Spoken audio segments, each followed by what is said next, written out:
అప్పుల బాధలు వెంటాడుతున్నాయా? అయితే 6 JVR వారి జాతిరత్నాలు ధరించండి. అందరికీ నమస్కారం. వెల్కమ్ టు మనం టీవీ. నేను మీ పవన్ బెస్వాడ.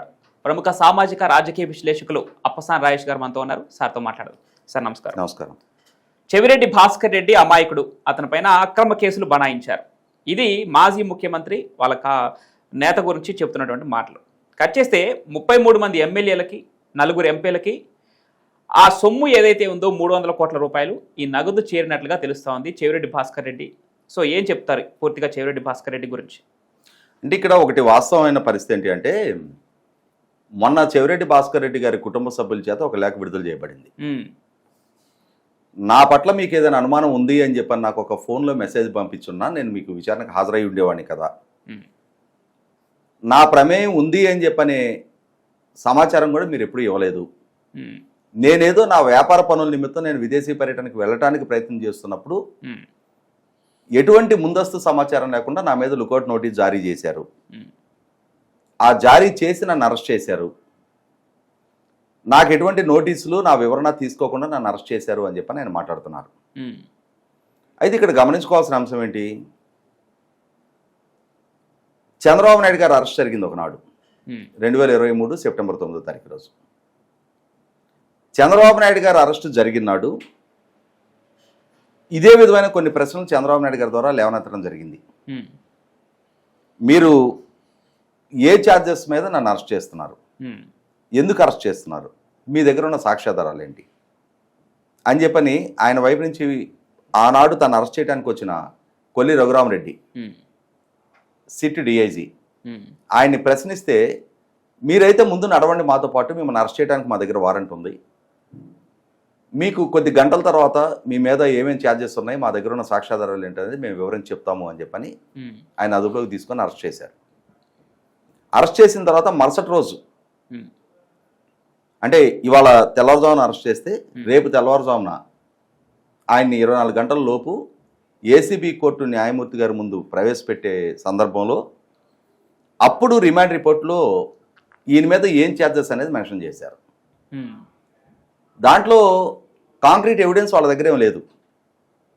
చంద్రబాబు నాయుడు గారు ఈ తప్పుకు పాల్పడ్డారు, ఆయనకి ఈ ప్రయోజనం చేకూరింది, సో అండ్ సో వ్యక్తి నుంచి సో అండ్ సో అకౌంట్కి ఇంత డబ్బులు వచ్చాయి, పలానా రోజు పలానా సమయంలో ఈ డబ్బులు చంద్రబాబు నాయుడు గారికి చెందాయనే నిర్దిష్టమైన సాక్ష్యాధారాలు ఏమి లేకుండా మేము ఇప్పుడు విచారణ చేసి సాక్ష్యాధారాలు సేకరించాలి అని చెప్పని చంద్రబాబు నాయుడు గారిని అరెస్ట్ చేశారు. కానీ ఇక్కడ చెవిరెడ్డి భాస్కర్ రెడ్డి గారి పరిస్థితి వేరు. అసలు మొత్తం మద్యం కుంభకోణం విచారణ జరుగుతున్న తీరే వేరు.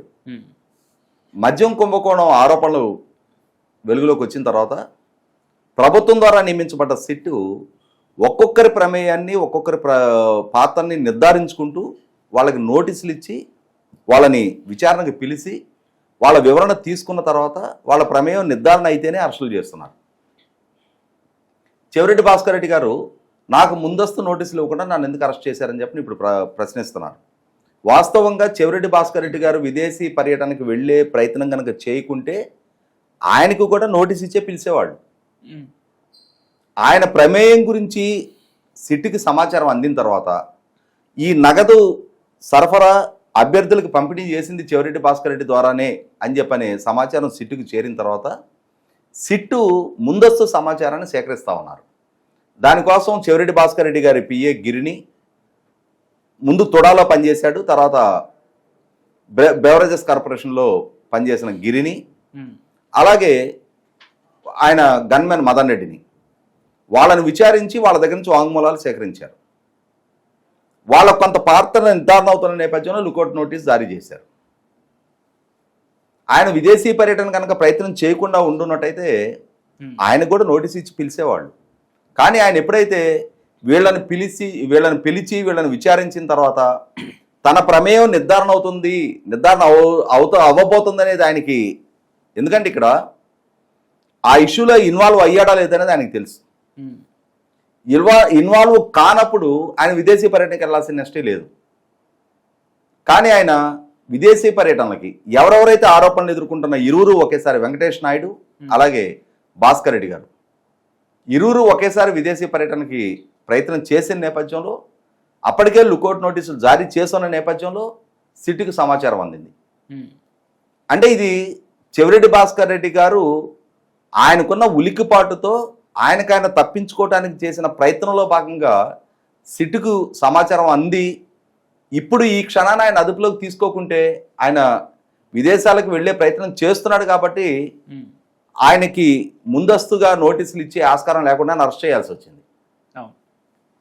లేకుంటే ఇప్పటి వరకు జరిగిన కేసిరెడ్డి రాజు దగ్గర నుంచి గోవిందప్ప బాలాజీ వరకు ప్రతి ఒక్కళ్ళని అరెస్ట్ చేయాల్సిన పరిస్థితులు సృష్టించారు తప్ప నోటీసులకు స్పందించకుండా, వాళ్ళు నోటీసులు ఇచ్చినప్పుడు విచారణకు హాజరు కాకుండా పరారయ్యి రోజుల తరబడి విచారణాధికారులను వేధింపులకు గురి చేసి వాళ్ళ నోటీసులకు స్పందించని ధిక్కార ధోరణి ప్రదర్శించిన నేపథ్యంలోనే ఒక్కొక్కరిని వాళ్ళని వెంటాడి అరెస్టులు చేయాల్సి వచ్చింది.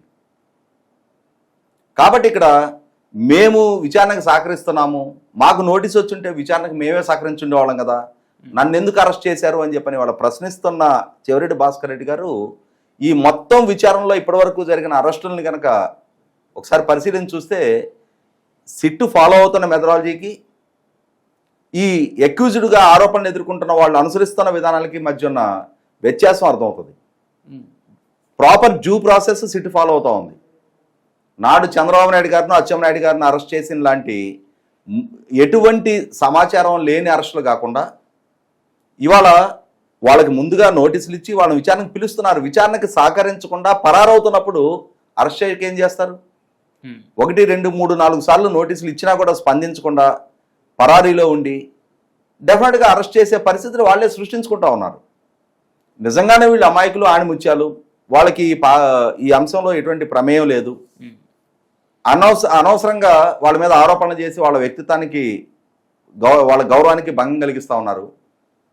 స్ట్రైట్ అవే విచారణాధికారులను ఫేస్ చేసి మా మీద ఈ మీరు మోపుతా ఉన్నవన్నీ ఫేక్ ఆరోపణలు, మీరు చెప్పిన విధంగా ఆ టైంలో నేను ఈ మనీ డిస్ట్రిబ్యూషన్ చేయలేదు, నేను సో అండ్ సో యాక్టివిటీలో పలానా దగ్గర ఎంగేజ్ అయ్యి ఉన్నా, అసలు ఈ డబ్బుల ఈ పంపిణీ లావాదేవీలతో నాకు ఏ విధంగా సంబంధ బాంధవ్యాలు లేవు, మీరు ఇప్పుడు ప్రవేశపెడుతున్న సాక్ష్యాధారాలన్నీ కూడా ఫేక్ సాక్ష్యాధారాలు అని చెప్పని వాళ్ళతోటే మాట్లాడి తన నిజాయితీని నిరూపించుకునే ఆస్కారం ఆయనకుంది.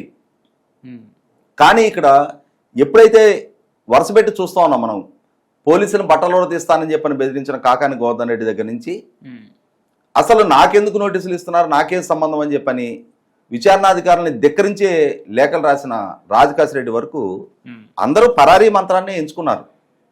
ఆ ఎంచుకుంటున్న నేపథ్యంలోనే వాళ్ళు అనుసరిస్తున్న మోడల్స్ నేపథ్యంలోనే విచారణాధికారులు కూడా ముందుగానే వీళ్ళకి అంటే ఆ ప్రక్రియని వీళ్ళే అలవాటు చేస్తూ ఉన్నారు. విదేశాలకు పారిపోవటం, వివిధ ప్రాంతాల్లో దాక్కోవటం, ఎక్కడో ఫారెస్ట్ రిసార్టుల్లో సేద తీరటం లాంటి విచారణకు సహకరించుకుని కార్యక్రమాలు వాళ్ళు ఎంచుకుంటున్న నేపథ్యంలో అటువంటి ఒక కాండబడి సిచ్యుయేషన్ వాళ్ళే సృష్టిస్తున్నారు. దానిలో భాగంగానే వాళ్ళ సిట్ కూడా లుకౌట్ నోటీస్ జారీ చేసి తన అదుపులోకి తీసుకోవడం జరిగింది. అదే ఆయన విదేశీ పర్యటన కనుక ప్రయత్నం చేయకుండా ఉన్నట్టయితే మిగిలిన అందరు అక్యూజ్ లాగానే ఆయనకి నోటీసులు సర్వ్ అయ్యి ఉండేవి, ఆయన వచ్చి ఆయన వర్షం చెప్పుకోవడానికి ఆస్కారం ఉండేది. ఇప్పుడు ఏం చేస్తున్నాడు? విదేశాలకు పారిపోవడానికి ప్రయత్నం చేసి నేనేదో వ్యాపార పనుల నిమిత్తం వెళ్ళడానికి ప్రయత్నం చేశాను అని చెప్పి అంటున్నాడు. శ్రీలంకలో ఈయనకున్న వ్యాపారం ఏంటో, అక్కడ ఉన్న లావాదేవీలు ఏంటో ఒకసారి డిస్క్లోజ్ చేయమనండి అఫీషియల్గా. నాకు సో అండ్ సో వాళ్ళతో అపాయింట్మెంట్ ఉంది, so and so business meet ఉంది, సో అండ్ సో కంపెనీకి సంబంధించి లేదు so and so export order import order గురించి చర్చించడానికి నేను వెళ్తున్నాను అని చెప్పని ప్రాపర్ డాక్యుమెంట్ ఎవిడెన్స్ ముందు పెట్టమనండి. వాటి గురించి ఎక్కడా ప్రస్తావన రాదు. ప్రతి సందర్భంలో విక్టింగ్ కార్డు ప్లే చేయటం, అవకాశం ఉంటే బెదిరించడానికి ఆస్కారం లేదు అని అంటే మేము బాధితులని మా మీద కక్ష సాధింపు ధోరణి ప్రదర్శిస్తున్నారు అని చెప్పని విక్టింగ్ కార్డు ప్లే చేసే ప్రయత్నం తప్ప జరిగిన వేలాది కోట్ల రూపాయల అక్రమాల గురించి, ఆ అక్రమాలు మాకు ఏ విధంగానూ సంబంధం లేదనే ఇష్యూని ఎక్కడా ప్రస్తావించడం. కళ్ళ ముందు ఇప్పటి వరకు డిస్మాంటిల్ ధ్వంసం చేయబడ్డ సాక్ష్యాధారాలు కాక సాంకేతికంగా శాస్త్రీయబద్ధంగా సిట్టు సేకరించబడ్డ సాక్ష్యాధారాలను ఎదురుగా పెట్టి ప్రశ్నిస్తుంటే వాటికి సమాధానం చెప్పడానికి ఆస్కారం లేదు, కానీ చెప్పే ప్రయత్నం జరగటం లేదు. కానీ రాజకీయ పరంగా మేము నిజాయితీ పరులం అని చెప్పని ప్రజల్లో సానుభూతి రప్పించుకునే ప్రయత్నం చేస్తున్నారు. కానీ ఎవరెవరి ప్రమేయం ఏంటి, ఎవరి పాత్ర ఏంటి, ఎవరెవరు ఏ విధంగా అక్రమాలకు పాల్పడ్డారు అనేది ప్రజలకు ఒక స్పష్టత ఉంది. కాబట్టి గత సంవత్సరం ప్రజలే తీర్పు ఇవ్వాలో ఆ తీర్పు ఇచ్చారు. Thank you sir.